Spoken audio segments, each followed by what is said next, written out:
Hello pilots, this is Warbird66 and today I am here with one of my older planes, the P-38 Lightning.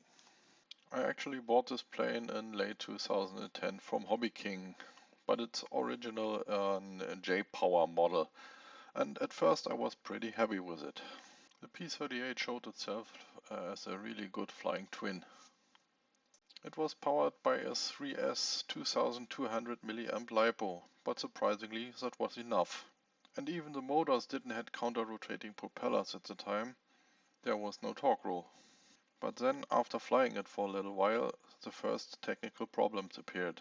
The landing gear broke a couple of times, which was not a real surprise.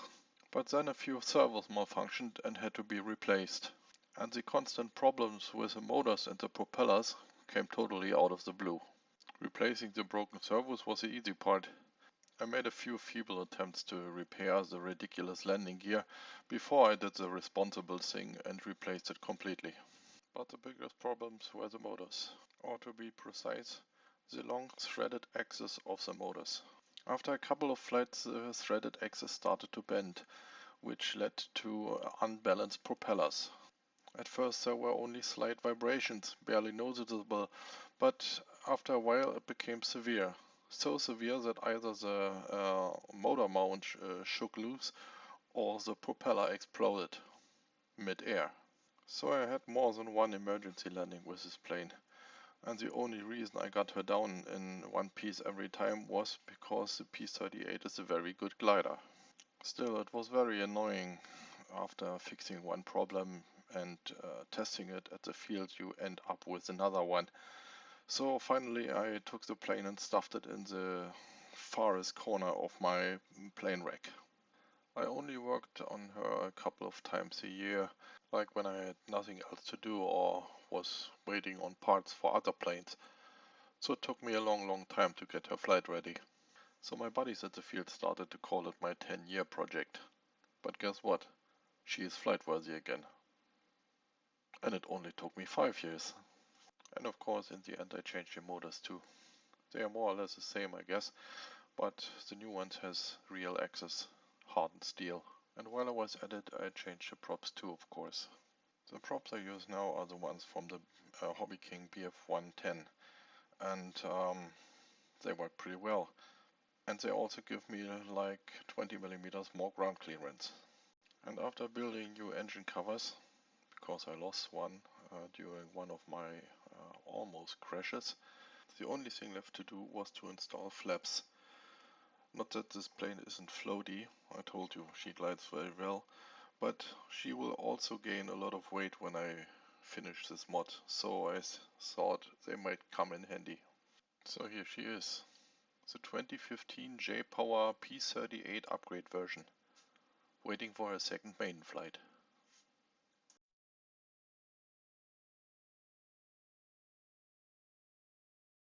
And of course, after a major overhaul like this, I start with a ground handling or taxiing test.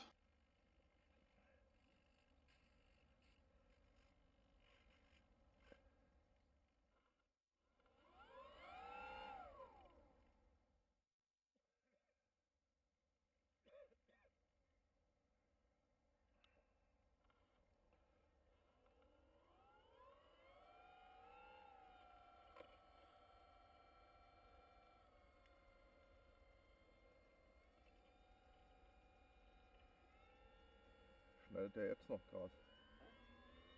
Schneidet der jetzt schon Gras?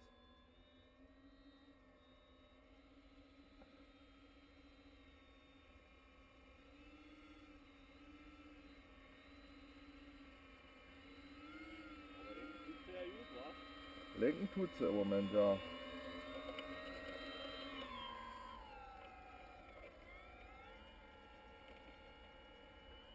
The steering was okay and the motor sounded also not that bad, so I was confident enough to think about a first flight.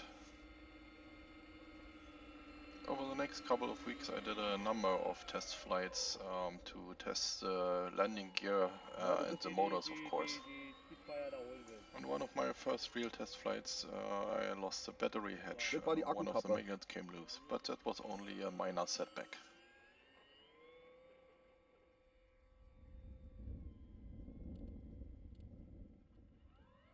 Just this once, constantly changing weather conditions here in Berlin came actually in pretty handy because I could test all the different setups under different conditions. As you can see, taking off is not really a problem with the P-38. The plane tracks very straight and needs almost no rudder correction. You just have to pull a little bit on the elevator and she lifts off. Even a little bit scale-like, I think.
you can see, this landing is far from perfect, but what's remarkable here is that this whole approach was without motors. The first few landings you can see here are without flaps, and as I said before, this plane is very floaty, so the overall length of the approach is very long.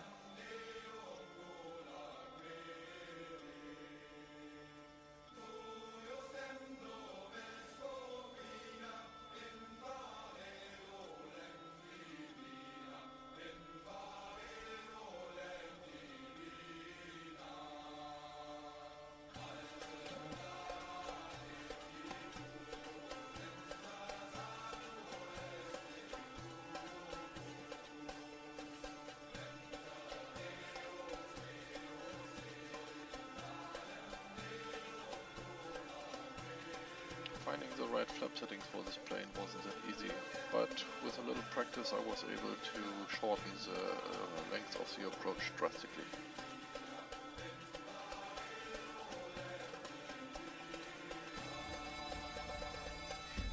If the next few test flights don't reveal any new problems with this plane, I think I can start to think about color options on this plane.